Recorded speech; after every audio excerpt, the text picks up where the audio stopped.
Dawson Rider Wiki.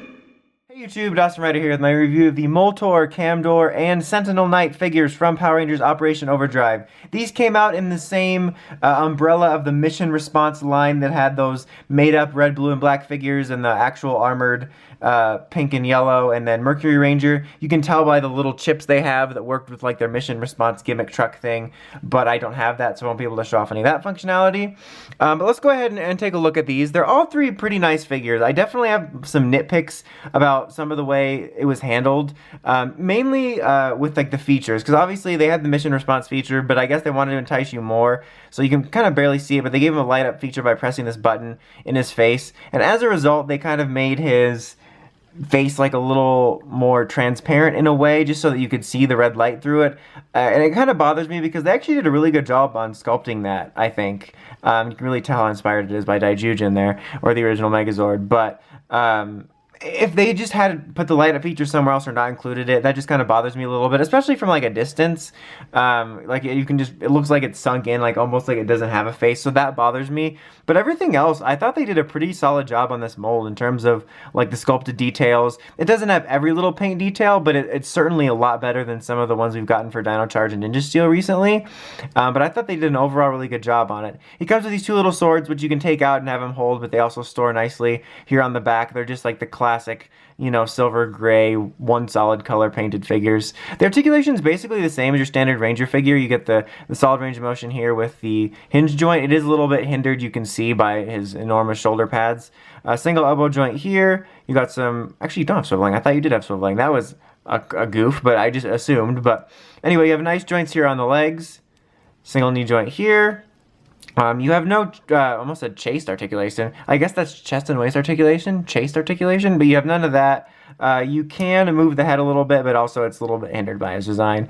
But that is at least a thing, which is really nice. And it's overall a pretty solid figure. And villain figures used to be a little more rare sometimes. We'd only get a few, so it was nice to get them, especially since he was actually one of my favorite villains in Bokenger, so it was nice to get. But overall, a nice figure. Kamdor's is also pretty nice. I think they did a pretty good job on the details.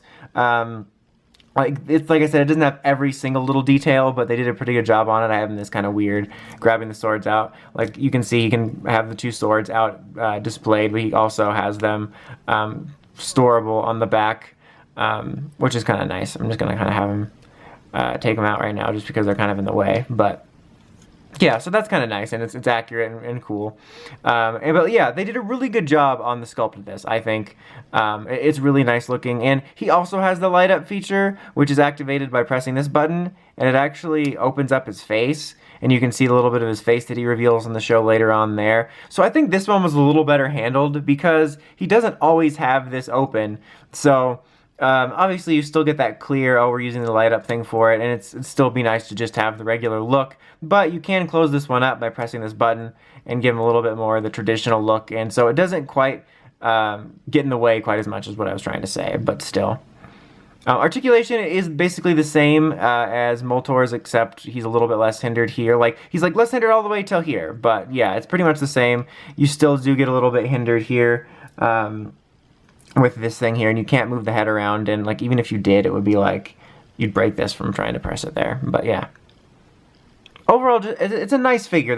It's kind of weird because there's like nitpicks I have, but I still think that they ended up being really nice figures, and it was nice to get them, and especially now since we're getting so many kind of poorly done villain figures in terms of paint job and stuff like that. These were pretty nice, even though I had a few problems with the way certain choices were handled. Sentinel Knight was also a really nice figure to get. It would have been really neat if we got the US exclusive version too, just to have it with it, but still, you know, if you're a fan of Zuba and fan of Sentinel Knight, it was nice to get this, and you can get him in his classic pose. He also has the light up feature, which I think gets in the way the absolute least, considering like his eyes do light up, but there's no like clear parts here or anything used for that kind of take away from his design. And I thought they did a really good job on the sculpt. Like, his proportions all look correct to what it is in the show. He cannot transform into a sword, unfortunately, but yeah, there is that. He can move his head. He has pretty much the same articulation, obviously hindered here a little bit. These can't move out here like the others, and he doesn't have like toe joints or anything, but it's like they're all like, it kind of reminds me of the Retrofire Megazords, where they're all like the same baseline articulation, but they each have little like unique things. Like he can't move these out; they can. They can't move their fists or anything, and he can, and he's got like the swiveling there. So, but at least they all have. I kind of wish they were all the same in terms of like they all have the same articulation, but at least they all have a decent amount of articulation, which is nice. But this is overall a really nice figure. Similar to the others I think I mentioned. I don't remember if I mentioned about him, but again, he doesn't have every little detail, but they did a pretty good job on it, and it was nice in general just to get a figure of him, I thought, since he was kind of like an unofficial like 17 member at times. But anyway, overall, these are 3 nice figures. If you're a fan of Power Rangers Operation Overdrive, not perfect. They definitely, like I said, made some choices that I didn't fully agree with, but I overall still think they're solid figures if you want a neat-looking, articulated figure of these characters. Anyway, that's about it. Until next time, don't forget to like, comment, subscribe. It's Dawson Ryder, signing out.